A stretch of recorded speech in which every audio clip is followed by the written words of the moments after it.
שלום, אז מחר אני נוסעת לתל אביב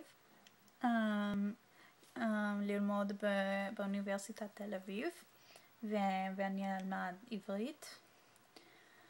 אז פתחתי בלוג שבו אני אכתוב על טיול והלימודים, ואני הולכת להעלות את הסרטון הזה לבלוג כדי שאחרי החודש הבא, החודש שאהיה שם,